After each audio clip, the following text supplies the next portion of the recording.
भोजपुरी मिट्टी से जुड़ल आप तमाम भगवान रूपी दर्शकगण, भोजपुरी समाज और भोजपुरिया कलाकार के दीपक सिंह छपरैया की ओर से हाथ जोड़ के प्रणाम बा दोस्तों। और काफ़ी अच्छा मैटर रहुआ सबके लिए हम लेके आयल बानी और काफ़ी ही ब्रांड सॉन्ग बा, काफ़ी ही ज़बरदस्त लव सॉन्ग मैटर बा।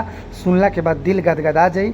और बढ़िया बढ़िया मैटर लिखवावे खातिर संपर्क करी। हमार नंबर है 6203 40 80 47। तो आई पहले मैटर स्टार्ट करत तनी। मैटर केहू के भी पसंद आ जाला हमार लिखल, कैसे कि देख के हंसेलू हो, दिल में बसेलू हो, लगे आइल दूर काहे हटेलू हो। सुनो भाव ढेर मत खा।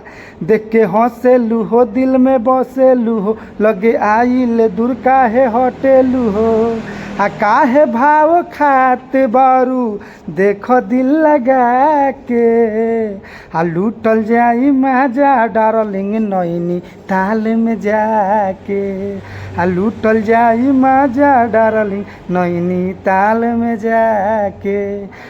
देख के हंसेलू हो, दिल में बसेलू हो, लगे आइले दूर काहे हटेलू हो। आ काहे भाव खात बारू, देखो दिल लगा के। आ लूटल जाई मजा डार्लिंग नैनी ताल में जाके।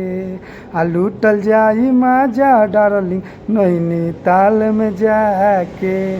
फर्स्ट अंतरा आगे पीछे कबले करैबू हमके अपना रानी हो।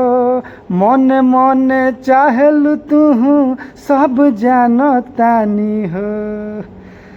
दिन पर दिन समय निकल जाता, ध्यान दो। कि आगे पीछे कबले करैबू हमके अपना रानी हो।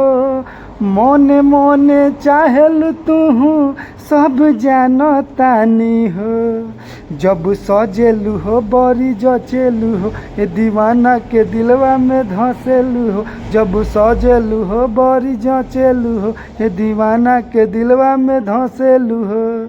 आ जौन तार सावो दिल में प्यार तू जगा के। आ लूटल जाई मजा डार्लिंग नैनी ताल में जाके। आ लूटल जाई मजा डार्लिंग नैनी ताल में जाके।